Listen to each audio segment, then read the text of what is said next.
Hola a todos y todas los que participan en esta jornada de formación. Yo soy la profesora Andrea Medina, docente en la Universidad de Carabobo, Venezuela, y fundadora del espacio de educación alternativa desde el 2019. En primer lugar, quiero dar las gracias a la Universidad de San Carlos de Guatemala por su invitación a mi proyecto y a ustedes, docentes de los municipios de la cuenca del lago de Atitlán, quienes como yo pues hacemos nuestro día a día en educar a la primera infancia. Sin más, quiero pues abrir y dar paso pues a este compartir, a esta conversación desde mi experiencia en las pedagogías alternativas y cómo éstas pueden apoyar y favorecer la educación ambiental. Las pedagogías alternativas conforman una oportunidad, en mi opinión, para la escucha consciente del espacio en que se desarrolla el hecho educativo, de las personas que participan de él, sus sentires e intereses. Me gusta pensar en esta corriente como una que cobija a la educación como posibilidad constante, porque su ejercicio implica la revisión de los caminos transitados, las experiencias, los recursos. Desde allí su pertinencia en entornos de crisis de muy diversa índole. En mi hacer cotidiano como docente para las infancias, intento integrar elementos de las distintas pedagogías que engloban esta orientación alternativa en función de las necesidades del grupo y de los individuos que lo conforman, de las características del espacio en que nos encontramos, de los recursos con que contamos y la realidad que nos hace estar allí en ese momento, en ese lugar. No casarme con solo una pedagogía alternativa me ha permitido ofrecer la posibilidad de la exploración individual y no guiada de recursos y sus posibilidades. La estructuración del tiempo desde los intereses y necesidades de cada cual, la contemplación de la naturaleza y su interpretación desde el entramado de vida que cada niño y niña trae al espacio y la generación de saberes múltiples a partir de las interacciones que se van dando en el día a día. En ese sentido, trabajar como docente situada desde una perspectiva activa, crítica y naturalista supone dos instancias, una desde la que nuestra acción es directa y otra indirecta. Nuestra acción directa apunta a tres aspectos: quiénes somos, dónde vivimos, qué espacio ocupamos, qué hacemos. El primero de los aspectos se orienta a la necesidad de generar una profunda comprensión del ser, en primer lugar de los adultos y adultas que acompañan en función de sí mismos y las vivencias que tuvieron en la infancia, ese niño y niña que permanece en ellos hoy, en nosotros, nuestras experiencias escolares desde el recuerdo de lo que fueron nuestros intereses, nuestras vivencias del juego, nuestras decepciones y nuestras alegrías, para entonces reconocer las etapas del desarrollo en los pasos en que se encuentran los niños y niñas atendidos, visto ahora desde esa perspectiva de la niña o niño que fuimos. Permitirnos explorar nuestras propuestas desde la mirada infantil que permanece pues en nosotras y en nosotros, creo que puede ayudarnos a empatizar con las necesidades, intereses del grupo y a hacer ajustes en elementos que desde el adultocentrismo nos pueden parecer muy pertinentes, pero que en su lugar pueden entorpecer el curso natural de la exploración del saber en la infancia. Por su parte, resalta la importancia de reconocer y comprender el entorno en el que se desarrollan las prácticas educativas y en el que viven todas las personas que participan de ella. Al ser tangible en el discurso y y actividades, las características del lugar que habitamos, sus recorridos, historias, problemáticas, fenómenos climáticos, edificaciones, flora y fauna, su ubicación en relación con otros puntos cardinales del país, del continente y del mundo, nos hace traer a tierra la tan sonada educación contextualizada. Y el elemento del qué hacemos, cuándo hacemos lo que hacemos y por qué, se orienta a la caracterización de nuestras acciones individuales, familiares, institucionales, elementos que conforman nuestra cultura y que definen nuestra cotidianidad, en tanto una realidad cargada de creencias, asunciones, un cúmulo de ideas compartidas en el imaginario social que acompañan, por ejemplo, la razón de formarse o hacer líneas de niños y niñas antes de ingresar a un aula, o que nos hace asumir como cierto que será mejor en nuestro ejercicio docente que el grupo parezca estar muy tranquilo, casi inerte, que las voces del grupo comunicándose normalmente nos parezca como ruido, o que el manejo de los materiales se realice de forma utilitaria y desechable. Cuestionar de dónde vienen estas percepciones, cuáles nos son útiles, cuáles verdaderamente favorecen a las infancias, cuál es el sentido que nos lleva a repetir estas acciones año tras año y que conforma la cultura escolar, nos puede brindar luces acerca de los cambios necesarios, que no solo benefician el aprendizaje del grupo atendido, sino el bienestar docente. Además de las acciones directas que somos capaces de desarrollar como individuos, equipos e instituciones, existen también un conjunto de elementos fundamentales para el cambio, no solo a favor de sociedades conscientes de su impacto ambiental, sino de estados que trabajen constantemente en transformaciones macro desde políticas públicas que prioricen la conciencia ambiental, la reducción de la huella de carbono y la protección de los recursos naturales, de forma transversal a cada área de su competencia. Para lograrlo, tenemos en nuestras manos la acción indirecta que podemos desarrollar en la formación de ciudadanos y ciudadanas conocedores de sus deberes y derechos, que conozcan su poder en la participación y acción ante sus realidades, que reconozcan y refuercen su poder con las herramientas que poseen, que sepan diferenciar cuando el cambio necesario debe producirse en instancias mayores y saberlo exigir. Se trata de implementar una pedagogía crítica que desde los primeros años de vida priorice la participación genuina, orientada desde el respeto a sí mismos, a los otros y al entorno, con oportunidades para el ejercicio de sus capacidades orientadas al bienestar. En nuestra acción desde el espacio de educación alternativa, orientamos o intentamos orientar la atención con especial cuidado a la cotidianidad de nuestros rituales, actividades, discursos. Damos énfasis a la apreciación estética desde la contemplación de la naturaleza, las interpretaciones que de esa contemplación emergen,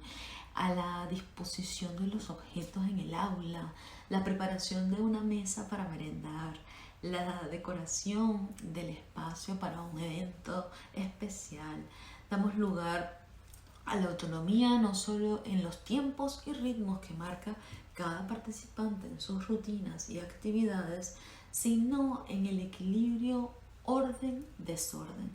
que además da paso al desarrollo de habilidades lógico-matemáticas, viendo pues las posibilidades que brinda el desorden, caos, y las que trae el orden, tranquilidad. Por su parte, la exploración nos acompaña día tras día como actividad desde el cuerpo, como desplazamientos al caminar, gatear, arrastrarse, saltar, mirar de forma invertida, contemplar tratando de tener nuestros cuerpos en estado de relajación y también en estado de agitación. Las mentes y desde las mentes al imaginar historias que ocurren entre aquello observado, al crear finales distintos a los cuentos leídos, al intentar describir cómo creemos que son los sentimientos de un animal o planta y al dar lugar a las apreciaciones que surgieron de la contemplación desde el cuerpo. En ese sentido, el lugar de la palabra genera posibilidades para profundizar en las experiencias del momento. Brinda vínculos con otros momentos y experiencias individuales y posibilita la creación de otras nuevas. Porque si existe un elemento, además de la flexibilidad que caracteriza a cada paso que damos, es la posibilidad de aprendizaje. No desaprovechamos ningún momento guiado o espontáneo, en espacios abiertos o en el aula. Todo resalta en su valor como objeto, situación de la que podemos aprender. En tanto que somos conscientes de las distintas formas de educación que existen, nos valemos de la conjunción entre ellas para brindar esa noción de que en nuestra existencia siempre nos estamos educando y estamos aprendiendo. Ese elemento también lo vemos en la integralidad de saberes, ya que no aprendemos de forma aislada. En cada momento podemos observar al tiempo que aportar al desarrollo de distintas áreas que en la práctica espontánea surgen de forma conjunta y amalgamada. Para finalizar esta participación, me gustaría compartir con ustedes algunas de las acciones que llevamos adelante de forma cotidiana y que creemos que están estrechamente vinculadas con esta educación ambiental, esta conciencia ambientalista y el desarrollo sostenible. Y es por una parte la conciencia que tenemos con respecto a los materiales que adquirimos. Se trata pues de una actividad de la que nos apropiamos al adquirir solo materiales que sepamos que son duraderos, que han sido producidos de forma local y que sean suficientes y necesarios, es decir, ni mucho ni muy poco lo que necesitamos. También consideramos importante compartir con ustedes la acción del uso libre pero consciente de los recursos con que contamos, porque si bien el espacio se encuentra abierto a esas exploraciones espontáneas, siempre estamos invitando desde el cuestionamiento, desde la reflexión, qué tanto de esos recursos se están utilizando de forma provechosa, ¿no? Y también el apropiarse de la noción de que esos recursos pueden luego convertirse en desechos, en basura, y que esa basura es tuya, es mía, es nuestra, la estamos produciendo nosotros, ¿no? Entonces, cuando vamos al tercer punto, que es la clasificación de nuestra basura, que es una actividad que se hace en el día a día, objeto que se desecha, objeto que se clasifica. Esa actividad de clasificarla antes ha sido pues precedida por una actitud consciente al utilizar los recursos. Cuando esto se convierta en un desecho, es decir, cuando ya esta obra no la tenga expuesta en el aula, ¿qué va a pasar con ella? ¿Cómo lo vamos a utilizar? ¿Cómo le vamos a dar provecho? ¿De qué manera pues lo haremos? Y allí entra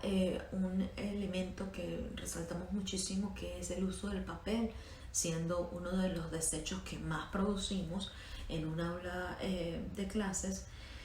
Tenemos pues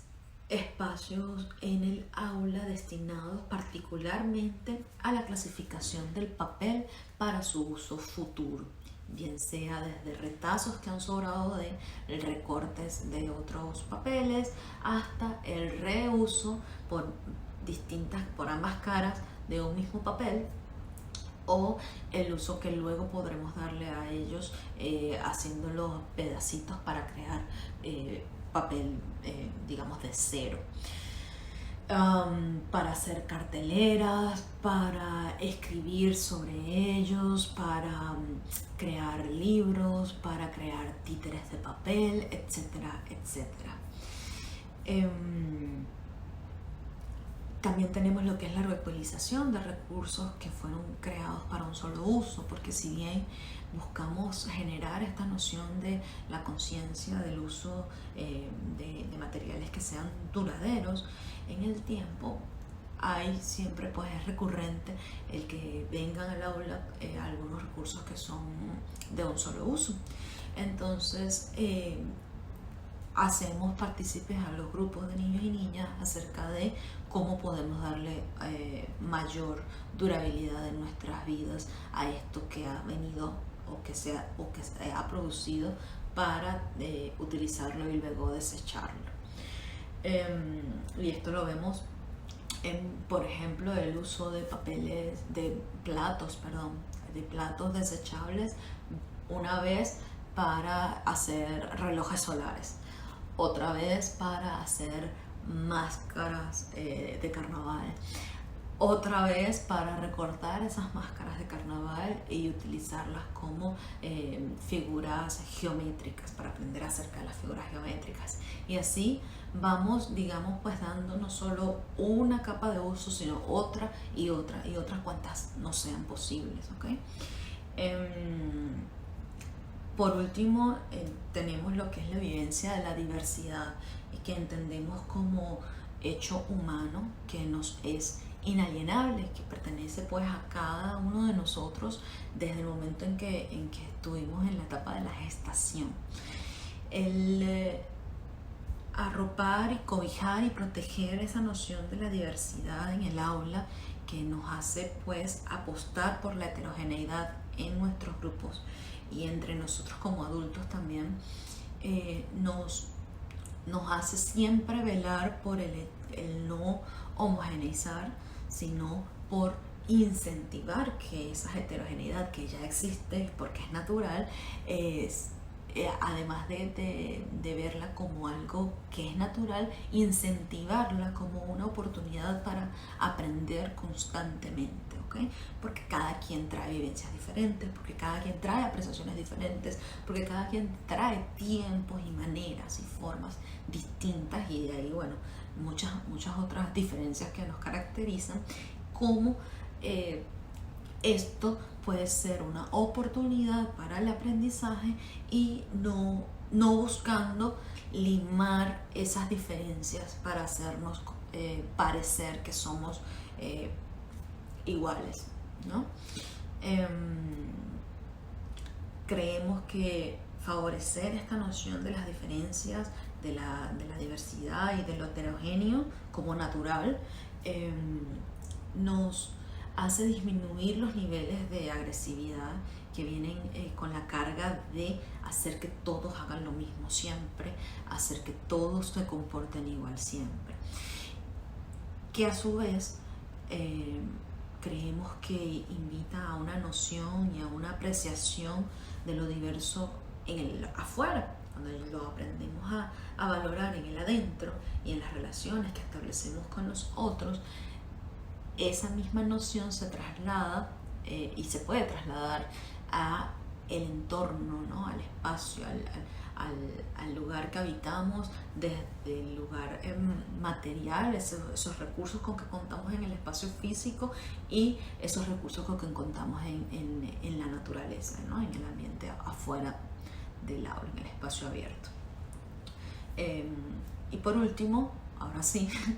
el reconocer esas falencias que son también parte del proceso humano, ¿no? Cuando nos equivocamos, cuando erramos, cuando nos damos cuenta que algo que hicimos pudimos haberlo hecho mejor o pudimos no haberlo hecho,